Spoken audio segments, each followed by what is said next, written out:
Yeah, it was not a shortcut, but it took me to an interesting new location that I'll never visit again. How far did you go yesterday?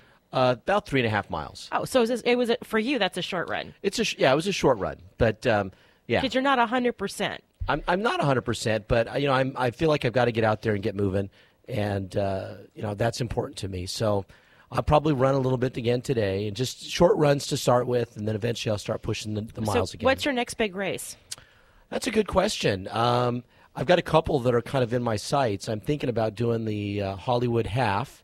I have a friend who lives out of state who's coming in to run that one. And when's that? I think that one's coming up next month. I honestly haven't booked it yet, so it's not solid. Not solid in your mind. Not solid. It's expensive, and I've been kind of hesitant to book it because it's costly. So yeah, but it might be fun. It might be fun. And I've got a dream race that's coming up in 2 months that I also haven't booked, but I'm interested in Utah. So we'll talk about that. Yeah. All right. So before we get started, as we always do, I want to let everybody know how they can listen to KCAA Radio, not only this show, but every show on this station. You can, of course, find us in the Inland Empire at 10:50 a.m. You can also go to kcaaradio.com, where you'll find all of our links to our social media, to our Ustream channel. You can find out ways to listen even over a flip phone or a home phone. You can listen by calling 832-999-1050. That's 832-999-1050. If you're heading into LA or OC and you want to listen to us all the way into work, put us in on the TuneIn app. Then you can listen no matter where you are, 24/7. You can listen to KCAA AM 1050. That's, of course, on your iPhone. You can do the same thing on your Android phone at kcaaexpress.com. We have a phenomenal show for you today. We have a guest here who has written a book called That's Not English. Her name is Erin Moore. Already like her. And it's Britishisms, Americanisms, and what our English says about us. And I think she's on the line now, isn't she? I am. Oh, welcome to the show. Thank you. Thanks for having me. So tell us about your book. What was the impetus for writing this book? Well, I have lived in London for about 8 years now. I moved from New York, where I had been working as a book editor. And I had published a lot of British authors in America, and I thought I had a pretty good handle on the differences between British and American English. But when I moved there and found myself interacting every day with people who spoke British English, I had this nagging feeling most days that I just wasn't making myself understood. And it was sort of hard to make friends, and I was feeling this huge sense of disconnection from the people around me. And I realized slowly, over a number of months, that there were just nuances of understanding that were not happening between me and these people. And I slowly started to figure out which words it was that I was using that were causing this problem, and how I was, how I was wrong-footing myself. And that gave me more confidence, and I started to make friends. And I'm still friends with a lot of the authors that I used to publish who are British. And one of them in particular, Lynn Truss, the author of Eat, Shoots, and Leaves, really encouraged me to write this book, because this was something that she and I just talked about all the time. And she said, this is something that, you could really write this book. This is something that could help people and also really entertain them. And I hope it does. So what was the most obvious difference? What word or words were the most obvious that you realized that you weren't saying the way they understood it? Well, the problem is that the ones that were the most important to figure out were not obvious at all. The one that got me, I would say, that got me in the most trouble. So we all know, that they, instead of the hood of the car, it's the bonnet, and it's, petrol, not gas. There are these words that we know are Britishisms, but there are words that are the same word in both Englishes that you could assume meant the same thing, but they don't. For example, the word quite. So if an American says, I quite like that book, that American really liked the book, and we know that because it comes across in your affect. You're enthusiastic. But with the British, because they're such masters of understatement, they don't go around wearing their emotions on their sleeves and just emoting all the time about different things. So if they say, I quite like that book, an American could misinterpret that what they actually mean is they did not like it at all. Quite is a qualifier to them. It's not, and it does not emphasize something. So they say, I quite like that book. It means I really didn't like that book at all. And it's easy to miss. Wow. So you can see it's a big problem. Oh my goodness, it is. Yeah. Well, wow. So we all know that Americans tend to be effusive. I know I am very effusive, and the British are not at all. And so, did you find that? That difference in enthusiasm in and of itself caused an issue? It did. When I first moved to New York, there were people. I'm very effusive as well. I'm just like that. I can't help it. It comes from my mother, and I'm from the South, and I'm just like that. I think it's fair to generalize and say that most Americans are more sort of effusive in the way we express ourselves than British people. It's one of those American things. But I felt that I was annoying people. There were certain people when I moved, even just to New York, to the different culture of New York from the South, I felt like my enthusiasm was a little bit over the top to some people. They didn't get it.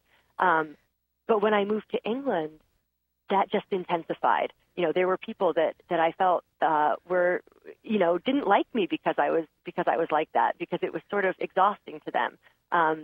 One of the reasons why they do not emote the way we do is because it's considered more polite to not ask people loads of questions, to not put your feelings on them, that sort of thing. So how do you get to know people? I mean, obviously people want to find a common ground, and if the affect is pretty flat, then how do you know when you're connecting with somebody versus when you're not? It can be very difficult. So when we first moved there, my husband and I sat across the table from each other by ourselves for 6 months chatting, and we're perfectly happy. And after that, we said, okay, we need to make some friends. We had some British friends and family already because he was born there, but we were both raised in America. And so what we did, we realized that it was going to be quite hard to get to be good friends with people when we had such different ways of expressing ourselves. And so we started this thing that we called the American Charm Offensive, where we invited everyone we even slightly knew to these big dinner parties that we would have at our house. And some of these dinner parties were absolutely excruciating. And sometimes I'd be doing the dishes and crying afterwards because I just felt it had gone so badly. But now we have just as many British friends as we had friends in New York. 8 years later, we're completely integrated. And the beginning of it was those parties, because I really had to put myself out there even more. I mean, I think the answer for us was paradoxically to try harder. And the people who didn't like it didn't become friends with us. And the people who found it, charming or friendly or refreshing in some way ended up being the British friends that we made. Wow. I'm amazed by your story, and I have a similar one. I was an exchange student when I was a teenager in Australia. Oh. And I had some real challenges there as well, and so I'm still, I think back on it, and there's certain words that I would say that I felt like I really didn't do it right. Like something I would say, I could see people's expressions that would sort of change, and one of them, I was in an all-boys school, and so they would use the word bloody all the time. Yes. And so I just kind of started using that word, and sometimes I would say it, and I think I didn't say it in the right time or the right way or something. Yes. So, I don't know, can you talk about those kinds of words? Oh, definitely. So there is a lot of slang that bloody is it's a curse word. It's a part of the slang that when you are not fluent at the slang of a different country, you really make yourself sound even more foreign than if you didn't try to use it at all. And that's one of the reasons why I'm so sympathetic to your plight, because I can't imagine if I had been a teenager going through this, because at least when I moved to England, I was 30 years old. I was fairly confident in my self-expression. I was determined to be myself. But if I had been a teenager, it would have been so much harder, because as a teenager, you just want to fit in. It's no fun to be different. And I think that what you just said is one of the main reasons that I am pretty careful about which words I incorporate in my own speech, because I don't want to sound like a student on my junior year abroad. And it's unavoidable. If I'm not really fluent at a swear or really fluent at a piece of slang and know exactly how to use it, I really avoid it. And that's my just safe way to be. I just, if anything, I'm more exaggeratedly American in the way I speak than I was when I lived here. See, you're so much more self-aware. I don't think I even was aware that it was considered slang. Everyone used those words, and so I just sort of started adopting them. And Yes. And again, I would say it, and people would give me these looks like, like I had just said something really offensive, and then I would apologize. And but everyone else was using the words as well, and I'm like, but you just used the word. Bloody is really it's really a very sweary swear in a way that it doesn't sound to Americans because we don't have the cultural context for it. They're words that we use that if we use them without knowing exactly what we're saying, we could really get in trouble. Now, what is one tip that you would give to an American traveling in England? Oh, now this is my, as the English say, my top tip. And this is to engage in weather talk, to initiate weather talk, and to respond to weather talk. Really? So, yes. And this is why. So when you arrive in England, you'll be surprised by how many people, if they talk to you at all, which they might not, they first of all want to talk to you about the weather. And I find it hilarious because in England, they don't have weather. They have pretty much the same weather year-round, in my opinion. I like it. I like that there aren't extremes. I like that it rarely snows and that there are no hurricanes. I think it's great. But, I think it's great. But they talk about their weather all the time as if it's really interesting. And what I finally figured out, especially through interacting with my neighbors and my closer friends, is that the weather is their way in. It is their way to connect with a stranger or even a friend. If they haven't seen you yet that day, the first thing you will discuss is the weather. And you just have to be patient and get through that part. Because if you agree with them about the weather, whatever they have to say about it, then you get to the other side of that and you have a much more interesting conversation that awaits you. Because that is a way for habitually reserved people to make an overture to you. And so you have to take them up on it. It's really important. So let me ask you this. I mean, how do you, and I'm asking for myself, how would I rein myself in, because I am effusive. If somebody makes me happy, I'm excited about it, or I'm talking about something, I use my hands and I all of those things. And so how do I rein that in to not freak people out? Well, my advice would be to not bother. Be yourself. Be you. Just do you, really. Really? Yes, absolutely, because if they don't like you, it's their problem. And I really think that people do find it charming. The people that will be, that could become your friends would be people who would be charmed by that. That's not everybody. Not everybody's gonna respond to that. And some people will be, some people might be irritated, or some people might not get it. But you know what? They won't change for you, and you shouldn't change for them. I think that that's one of the things that I've learned by crossing cultures, is that it's really important to hold on to who you are and not try to make yourself someone different to fit in. So we are just about out of time. How do people get a hold of you or find you? Do you have a website or Twitter or Facebook? Thanks for asking. I'm ErinMooreBooks.com and Erin Moore Books on Twitter as well. I have found your book absolutely delightful, and I thank you so much for joining us today. Thanks so much for having me. And enjoy. Are you in the UK right now, or are you in the States? I'm in New York right now. Ah, okay. And how's the weather there? It's gorgeous. It's just how it should be. Thank you so much. We've been talking with Erin Moore. She's the author of That's Not English, Britishisms, Americanisms, and What Our English Says About Us. Thank you so much for joining us today. So I'm Erin Brinker. And I'm Tobin Brinker. And we are Kcaa on KCAA AM 1050. It's On the Brink. We'll be right back. It's time for a break.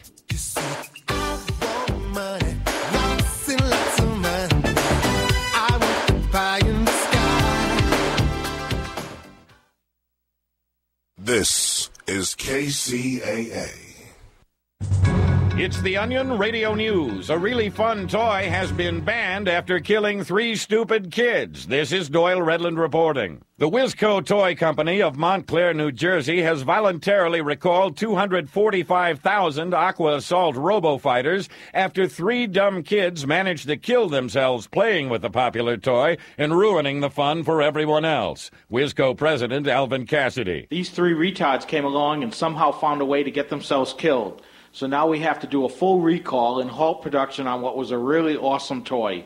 What a waste. Each of the deaths was determined to be the result of gross misuse of the toy, an incredibly cool device that could shoot both plastic missiles and long jets of water simultaneously. Doyle Redland for the Onion Radio News, online at theonion.com. It's the Onion Radio News. An elderly area man silently wages war against a local pharmacy. This is Doyle Redland reporting. According to employees at the Copley Road Walgreens in Akron, Ohio, retiree Gerald Stennis, 87, has been waging a silent war against the store for the past 2 months. Walgreens manager Marianne Krieg has had about enough. I sure as heck would like him to stop opening the tennis ball cans without involving the police or banning him from the store. Stennis has thus far refused to explain his behavior, denying there is any feud, though he has been upset ever since they discontinued stocking Tetley iced tea in 1998. Currently, Stennis is in aisle 3 peeling the labels off vitamin bottles. Doyle Redland for the Onion Radio News, online at theonion.com. What have I learned so far? I've learned that dropping out of high school was my decision. But as a single mom, that decision affected more than just me. To set an example, I had to be the example. I found a free high school diploma program at Learn for Life that fits around my busy life. I have a team of teachers, tutors, and counselors that really care. I learn at my pace in an environment that is safe and comfortable. What have I learned so far? I've learned that I can change my life. Are you 14 to 19 years old and looking for a free high school diploma program with flexible meeting times? This program allows you to keep your job or important family responsibilities while earning your high school diploma. If you've fallen behind on credits or dropped out of school completely, get back on track with free tutoring, a caring faculty, and one-on-one attention. For more information on how to reach your graduation goal, visit learnforlife.org. That's LEARN, the number 4, LIFE.org. Or enroll today by calling 877-360-LEARN. That's 877-360-LEARN. We know you're there. We can hear you talking on AM 1050 KCAA. We are producers. We are crafters of quality hay and forage. There's an art to harvesting the best hay and forage, and it starts with the right equipment. From dependable disc mowers and mower conditioners to efficient rakes and tedders, round balers and bale wrappers, Kubota has engineered a full line of field-proven hay tools you can trust to perform season after season. Visit your local Kubota dealer today during the More Power to You sales event for low-rate, long-term financing. For all your hay tool needs, we are Kubota. If you are facing criminal charges, your entire future is at stake. You need to act now to protect your job, your family, and your freedom. Call Wallen & Clarich at 877-4NO-JAIL. Wallen & Clarich has over 30 years of experience in fighting for our clients' rights. With local offices in Riverside and San Bernardino, we are here to help you now. Call 877-4NO-JAIL or go to WKLaw.com. How much is your freedom worth? Call 877-466-5245. The call is free. Will you be? You're listening to KCAA, your good neighbor along the way.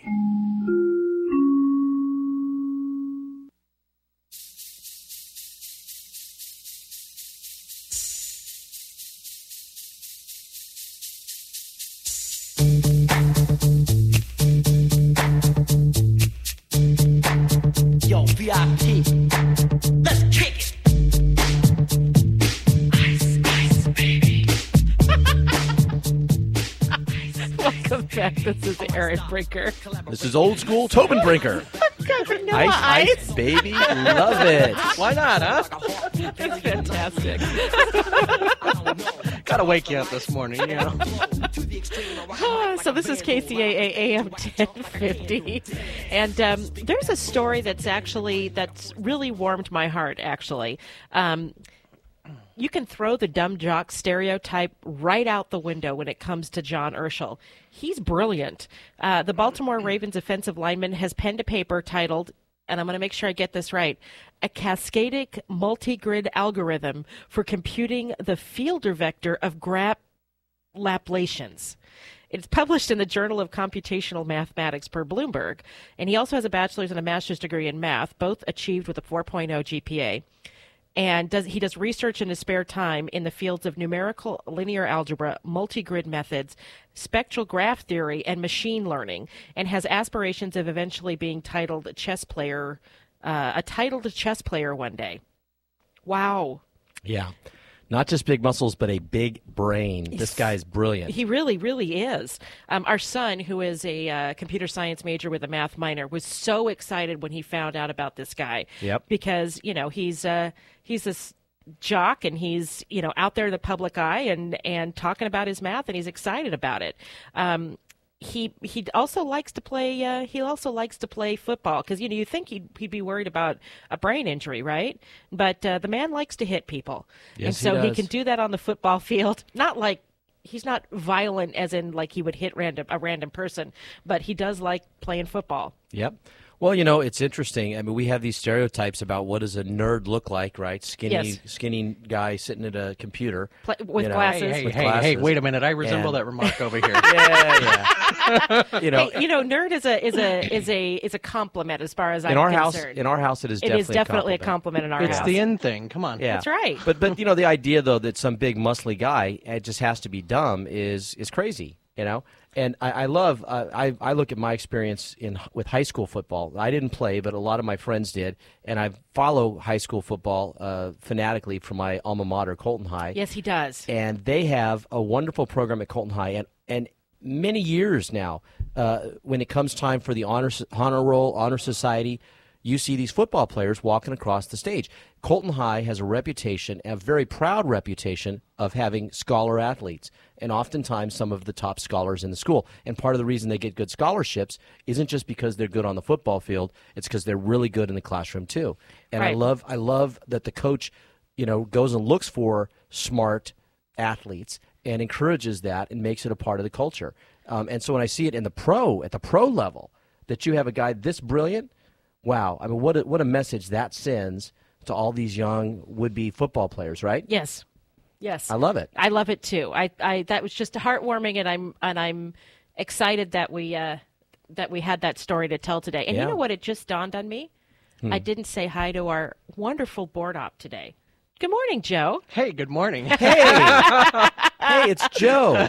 Hey, I just walked in the door, No, he didn't. He's been here all along. We just jumped right in, and then we had our guest, and I was just, so I apologize. That's all right. I'm just setting up for the rest of the hour, so we're good. We're good. All right, well, that's good. So speaking of surprises, this woman in Florida, now these crazy stories are almost always out of Florida. I don't know why, but she was fishing under her bed looking for her cat, and she got a surprise. She found a dog. She did not find a dog. Alligator. Possum. No, gator would be interesting. No, not a possum. She found a man under her bed. Ooh. No, not it's like raining that. She forgot she put him there, right? No, not so much. Police say the 61-year-old Palm Springs resident was touching Christian Vadovec. He's 25 years old. He was a burglar who had taken refuge there. He then fled the home and jumped a fence, only to be found later by police near a canal, dragged back to the house and identified by the woman. A neighbor added to the story that telling police he had seen a stranger knocking on people's doors before walking behind a residence on Cayman Drive.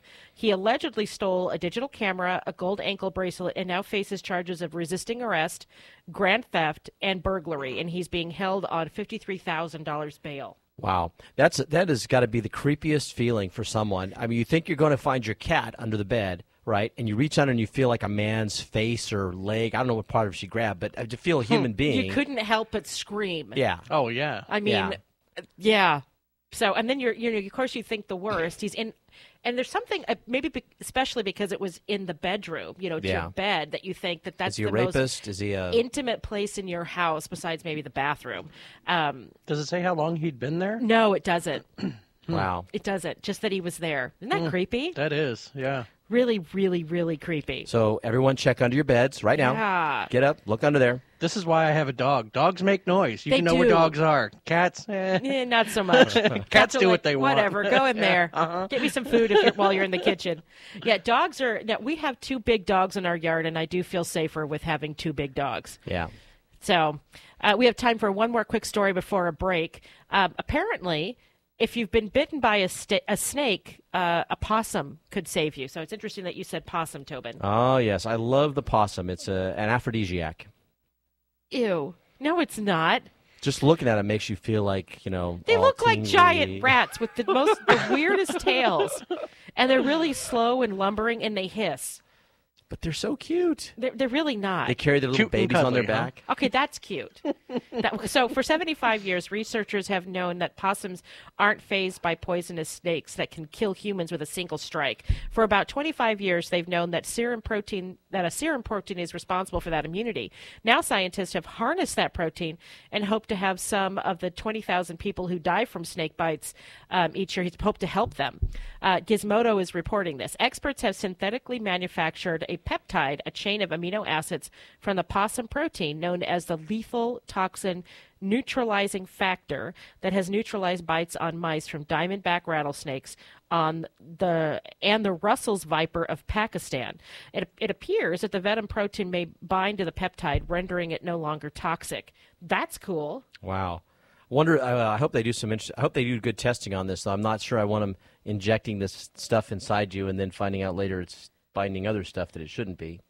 I don't know. I mean, Yeah. if you get bit by a, we were talking about water moccasins yesterday. You get bit by a water moccasin, or you get bitten by a rattlesnake or a cobra or any of the snakes in Australia, because Australia's got some scary snakes.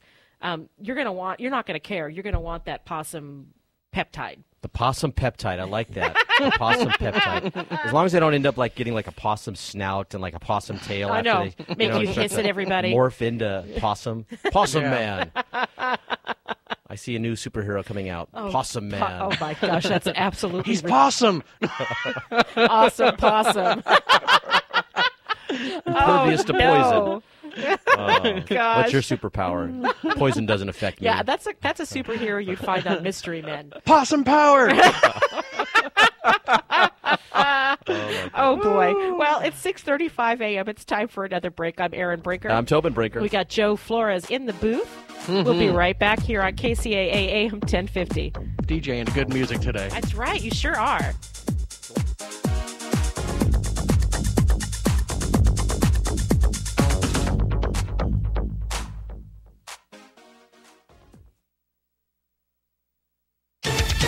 So, you didn't like that opinion. Okay, give us another 15 minutes. This is the station that leaves no listener behind. AM 1050 KCAA. Hey, this is Steve Sanchez, and do you know in 2007, I went off to the doctor for a basic checkup, and he informed me, Steve, you got plaque built up around your heart, and you're going to need stents. I informed him, with no offense, doc, I need a second opinion. I go off to a naturopathic doctor, and he introduces me to something called Zango. It's a juice made of the whole mangosteen fruit. You know, the mangosteen fruit has been used for centuries for healing. So, hey, what do I have to lose? I tried it. 3 months later, I go back to my cardiologist, no plaque, no stents, and I'm proud to say 7.5 years later, I'm stent-free. I want to turn you on to Zango because it's the only true 100% mangosteen fruit juice. It's patented. In fact, the Mayo Clinic is paying attention because they're doing an extensive study because they cannot ignore all the testimonials around the world. I want to give you a free sample of the Zango juice today. Simply call 888-309-5656. That's 888-309-5656 for your free mangosteen juice sample today from the company called Zango. If you are facing criminal charges, your entire future is at stake. You need to act now to protect your job, your family, and your freedom. Call Wallen & Clarich at 877-4NO-JAIL. Wallen & Clarich has over 30 years of experience in fighting for our clients' rights. With local offices in Riverside and San Bernardino, we are here to help you now. Call 877-4NO-JAIL or go to WKLaw.com. How much is your freedom worth? Call 877-466-5245. The call is free. Will you be? If the truth hurts, then AM 1050 KCAA can be a real pain.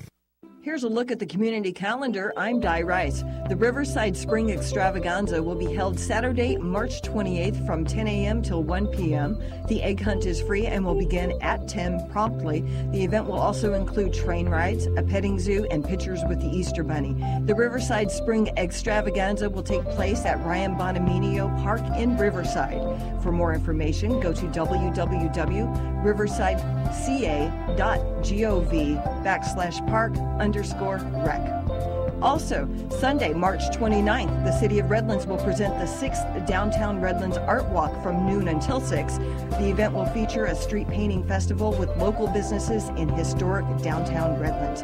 For more information, go to www.cityofredlands.org. And that's a look at the KCAA community calendar. I'm Di Rice on the station that leaves no listener behind, KCAA 1050.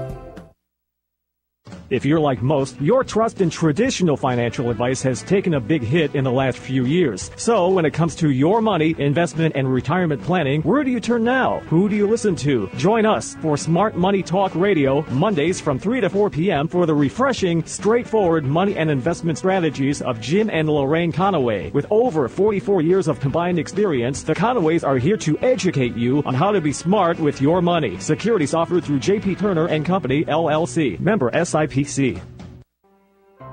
Hi, this is Mark Westwood, Operations Manager of KCAA 1050 AM. For years, many of you, our listeners, have trusted the expert delivery of your weather forecasts from Rod Tanner, just part of WeatherBug's weather team we use here at KCAA 1050 AM. Rod and his family lost their house, including all of their possessions, in a devastating fire the other night. Everything was a total loss. Thankfully, no one was injured. It just simply was a loss of all of their material possessions. So we're starting a fund, and we're setting it up in their name at GoFundMe.com/Rod Tanner to donate. That's GoFundMe.com/ spelled RODTANNER. Any help will be gratefully appreciated. $5, $10, any amount you can offer will be a blessing for this family so much in need. We here at KCAA 1050 AM will be keeping you updated on the results of your giving and hope Rod returns to the weather mic soon. Again, please go to www.gofundme.com/Rod Tanner to help one of our very own. And thank you from KCAA 1050 AM. KCAA, where every day is a great day. KCAA, Loma Linda. You can't touch this. You can't touch this. You can't touch this. You can't touch this. And welcome back. I'm Aaron Brinker. And I'm Tobin Brinker. We got Joe Flores in the booth picking the music. Getting Can't touch me. That's right. Picking the music. Getting us all pumped up this morning. That's right. Going to the club. That's next. I need a strobe light in here or something. I know you Come do. and although it might be hard to see all the buttons and dials and everything on that board. And I need some parachute pants. Oh, gosh. That's right, huh? Yeah, Parachute you remember? pants. Oh, my gosh. You know that show, have you seen that show Fresh Off the Boat? No. Not yet. Oh, my gosh, you got to watch it. And there's an episode, because it's set back in the 90s. Yeah. And so there's an episode where the kid, they're talking about Tupac and everything. And the one little boy comes in, he's like, oh, we're going to listen to music. I can do my NC Hammer. And he's all doing the dance back and forth and everything. It was hilarious. MC Hammer's a pastor now, which is cool. Which is cool. It is cool. So, do you remember the UVA gang rape story that the Rolling Stone magazine covered? And, this woman had gone into a fraternity, and I don't even remember which fraternity it was, and she said that she was gang raped on a broken glass table. It was really described this horrific story. Yeah, I do. And, it's amazing that we're still talking about it because, this woman, I think, was discredited, wasn't she, pretty quick, or no? Well, according to news reports, Charlottesville police held a press conference today, and this was posted on March 23rd, to discuss their investigation into the alleged gang rape at the University of Virginia. And it's the one that was reported by Rolling Stone. Yeah. They announced that they suspended their investigation after being unable to confirm the rape happened as described, partially because the alleged victim, known only as Jackie, refused to cooperate. The investigation, however, is suspended, not closed, in the case Jackie wants to cooperate further in the future. The lack of evidence, quote unquote, doesn't mean something terrible didn't happen, said the police chief.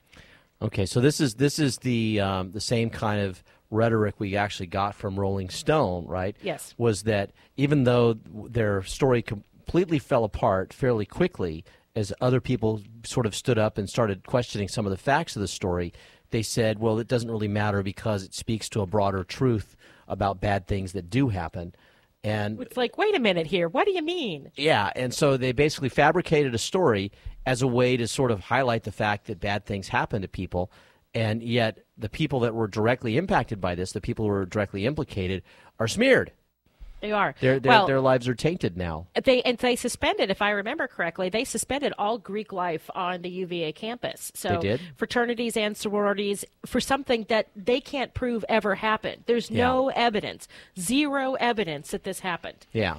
You know, she got all the details wrong. There was Yep. no party that night. The person that she said was the ringleader isn't even a member of that fraternity. I mean, Yeah. you know, I don't know what happened to her, but it didn't have anything to do with, it's Phi Kappa Psi fraternity. Yeah. You know, and I think I'm tired of the story itself is a lie, but it speaks to a broader truth. Yeah. Are you kidding me? Yeah. Well, and, you know, the idea that the way this journalist handled it, too, I use the word journalist loosely because this person didn't appear to check any of their facts. They simply took the story at face value and ran with it. Right. And put this out there without going back and talking to any of the parties involved, without actually doing any kind of due diligence. And the result of it is that, again, individuals get smeared, the whole fraternity sorority system gets smeared, the school gets a black eye for this. I mean, just everybody sort of suffers because someone didn't take the time to do their work. Well, and I have to say, print media is really different from like television or radio, and especially radio. Radio often reports on things as it's happening, right? And so you're saying, this happened, and we'll keep you posted. And they come back and they talk about it again, and you start to see the story unravel. And we saw this, you know, with the Kelly Thomas case, when he was the homeless man who was beaten by Fullerton police and died. Several, you know, in radio and television, they were kind of talking about it as it was happening. And you could do that in newspapers. In magazines, because it comes out in, you know, once a month or once a quarter or once every 6 months, whatever the interval is, it's incumbent upon the writer to be a little bit more thoughtful in the way that they're reporting stories. Yeah. You know. And diligent. I mean, you really have to go and do a lot of fact checking. And in fact, you know, I'm thinking about this. You and I are actually working on a story right now based on something we saw on Facebook. Yes. And you know, we have had numerous emails with a variety of different people trying to sort of nail down what the facts are. Right.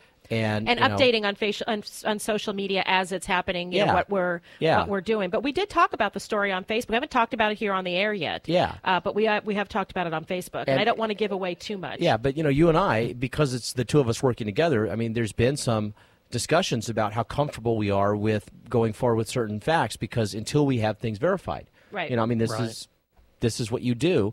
And I don't want to put us out there as saying that this is the story, and then afterwards having it all fall apart on us and find out, oh, no, those facts weren't true. It's just something else was going on. Right. You know? That's something I've run into a lot, you know, in teaching broadcast communications with the students. It's always important, you know, I teach, check your facts before you report it. Yep. You know what you're talking about.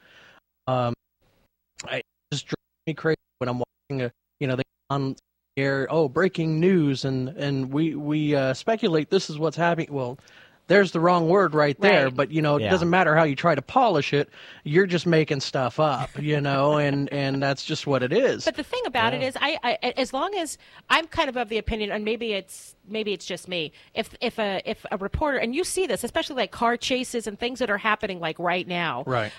You can.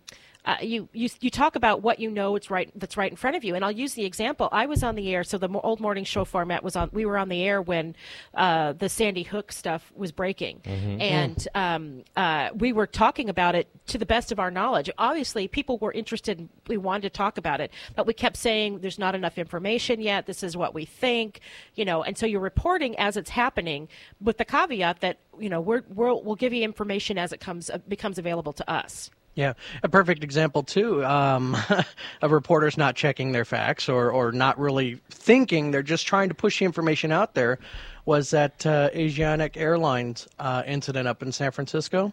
Did you hear that one about the reporter that misread some very racist names on the air? Oh, good grief, no. Oh, yeah. The pilot Bang Ding Ow, and, I mean, she went on, and they listed, and they put it on graphic on the screen, the names of the crew, And it was wrong? It was completely, well, no, it was all 4 names were racist. Oh, I mean, my gosh. Yeah, it was really bad. And they said, oh, well, we talked to an intern at the NTSB, and they confirmed these were the names. And, you know, my goodness. in a rush to be the first ones to get the information out there. Because, you know, in the media, in news reporting, if it bleeds, it leads. Right. Right. So, you know, I mean, the names like I said, Bang Ding Ow, We Too Low, you know, and there was just, there's 2 others that I'm not going to say. I'll tell you off the air, but People can Google it. You can actually look at the videos on YouTube. Wow. And, you know, and catch that.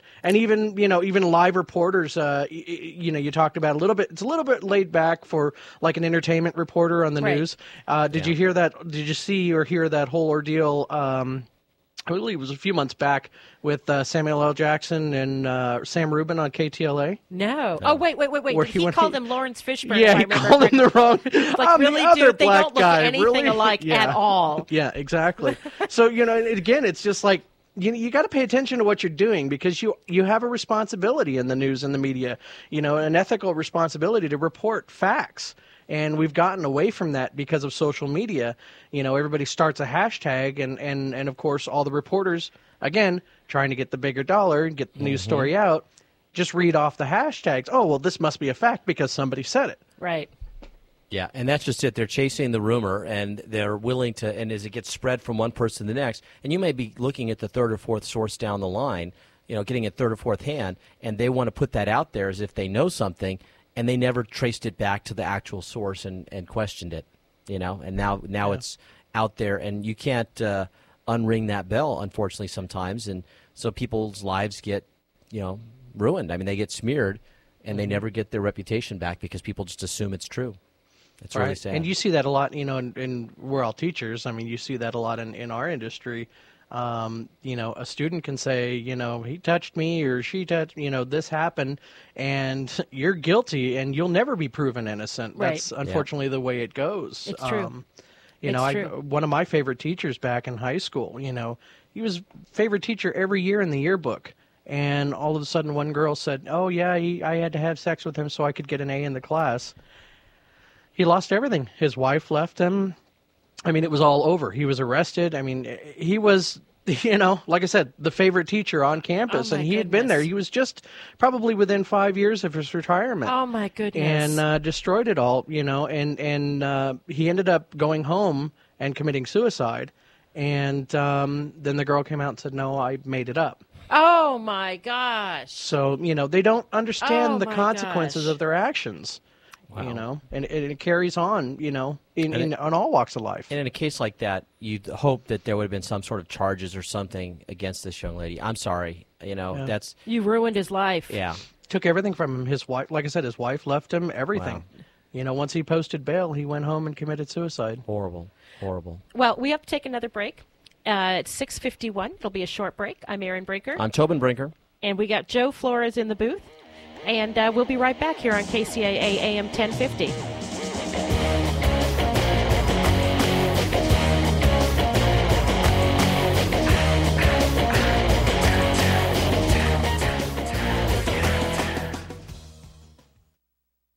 The most diversified radio station on the dial, AM 1050 KCAA. We are ambitious. We are proud of our work. We are Kubota. With Kubota's economical MX 4800 and MX 5200 utility ag tractors, we simply get more done. Full of big features, Kubota MX Series tractors are packed with up to 54.7 horsepower Kubota diesel engines, powerful transmission options, and more. Test drive one today during the More Power to You sales event. Fueling your ambition. We are Kubota. The smarter way to manage business expenses, presented by Concur. After my conference, I checked out of the hotel and the bill was automatically added to my expense report. Then I hopped into a taxi. I snapped a photo of the receipt using Concur, and bam, there it was on my expense report. Then I used my corporate card to buy the client's lunch. Another charge added to my expense report. Expense reports that write themselves. Just one of the many ways Concur helps manage your company's spend so you can focus on the big picture. Take a free test drive today at tryconcur.com. Close only counts in horseshoes. And here at AM 1050 KCAA.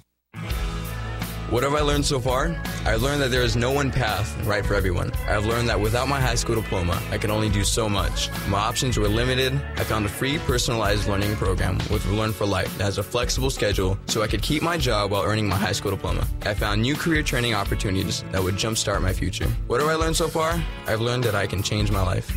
Are you 14 to 19 years old and looking for a free high school diploma program with flexible meeting times? This program allows you to keep your job or important family responsibilities while earning your high school diploma. If you've fallen behind on credits or dropped out of school completely, get back on track with free tutoring, a caring faculty, and one-on-one attention. For more information on how to reach your graduation goal, visit learnforlife.org. That's LEARN, the number 4, LIFE.org. Or enroll today by calling 877-360-LEARN. That's 877-360-LEARN.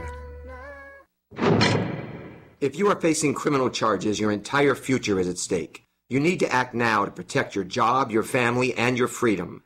Call Wallen and Claridge at 877-4NO-JAIL. Wallen and Claridge has over 30 years of experience in fighting for our clients' rights. With local offices in Riverside and San Bernardino, we are here to help you now. Call 877-4NO-JAIL. Or go to WKLaw.com. How much is your freedom worth? Call 877-466-5245. The call is free.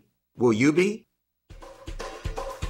This is Scientific American's 60-Second Science. I'm Gretchen Kcaa. Got a minute? A lot of fishermen will tell you that fish have kind of a sixth sense. They avoid obstacles, effortlessly slalom between vortices or whirlpools, and hide from predators, even when they can't see. But how do they do it? Researchers from the University of Florida and New York University think they've found the answer. Nearly all fish, they say, have a similar network of sensors along their bodies that are exquisitely sensitive to changes in water pressure. The report is in the journal Physical Review Letters.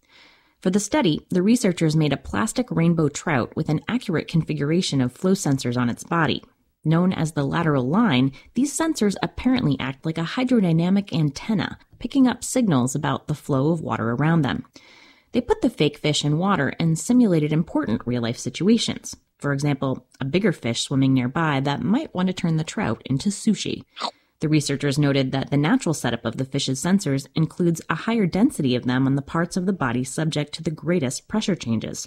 So the sensory awareness of its environment is highly resolved, showing that the notion that fish have a sixth sense isn't fishy at all. Thanks for the minute. For Scientific American's 60-Second Science, I'm Gretchen Kcaa. E-Digits. Lock them in for more information, recreation, and guaranteed fun. KCAA 1050 AM. If it hadn't been for Cotton Eye Joe, I'd been married a long time ago. Where did you come from? Where did you go? Where did you come from, Cotton Eye Joe? If it hadn't been for Cotton Eye Joe, I'd been married a long time ago. Where did you come from? Where did you go? Where did you come from, Cotton Eye Joe? Welcome back. I'm Maren Brinker. And I'm Tobin Brinker. We have Joe Flores in the booth. My theme song, huh? Yeah. Joe's dancing a jig. Yeah, seriously. It's a fun, it got a little annoying in the 90s, but it's fun to hear it again. Songs are like that. The radio, they just play them and play them, play them. Yes. Because it's so saturated, and then you're like, okay, I'm sick of that song. 6 months, 8 months go by, and you're like, oh, that was a cool song. Exactly. I like it. It's like that Blurred Lines is coming back again, and I heard, I was going through the store the other day, and somebody was actually like, it was on the music, in the store. Somebody's like, yeah, they were singing along with the song. I'm like, yeah, you haven't done that in a year, Yeah, the radio has a way of overplaying music. Yes, they do. They really, really do. So there's a story that actually Joe shared with us over the break, and it's pretty wrong. British Airways could face claims of up to £90,000 as passengers seek compensation over a flight that returned to Heathrow due to smelly poo in the toilet. Smelly poo in the toilet. So British Airways could be facing a compensation payout of up to £90,000 following a pungent smell that forced one of its flights to return to Heathrow Airport. Would you like to be that person that did that? How embarrassing.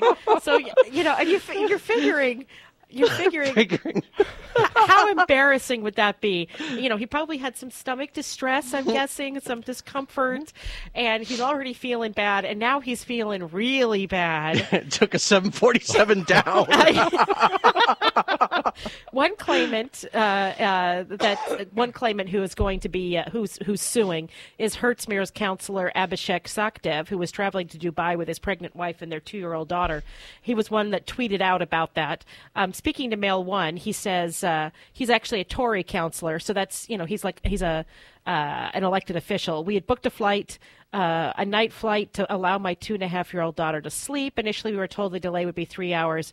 When we landed, the pilot said it would be a 15-hour delay. So that's no small thing. And he lost a whole day of his vacation because of this. Yes. And he's got a right to be mad. He's got a right to be really ticked off. Yeah. Yes. Well, it says the leaflet apparently British Airways gave out a leaflet, and that saying that they apologize. So a flyer.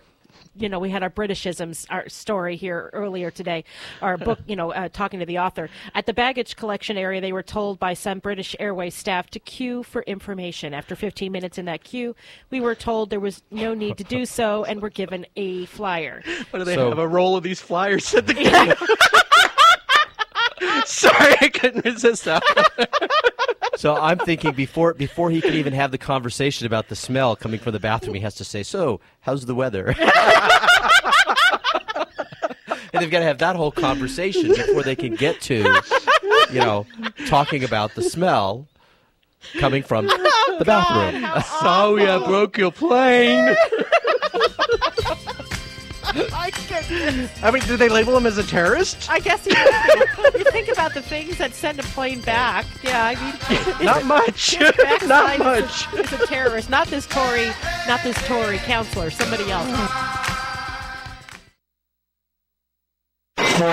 You're on board KCAA's Inland Talk Express.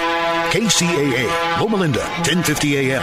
The station that leaves no listener behind. Co-pilot rehearsed. Water crackdown. Stand-up day. I'm Dirk Van Andreas Lubitz. The co-pilot who crashed that Germanwings plane into the Alps reportedly rehearsed his rapid descent maneuver during an earlier flight. Correspondent Miles O'Brien. The captain leaves the cockpit, and the co-pilot spends a lot of time playing with the selection knob on the autopilot for altitude. Investigators say it was clearly some kind of rehearsal. The hammer's coming down in California. State regulators have approved the toughest ever statewide water restrictions aimed at combating the Golden State's crushing drought. Correspondent Ian Schwartz. The Water Control Resources Board ordering cutbacks ranging from 8 to 36%, all based on how many gallons residents use each day. The more gallons, the bigger the cut. On Wall Street, stocks turning lower in early trading. And it's Get Fit, Don't Sit Day. Health experts say reclining on our backsides for hours on end can increase the risk of diabetes and heart disease. Prescription?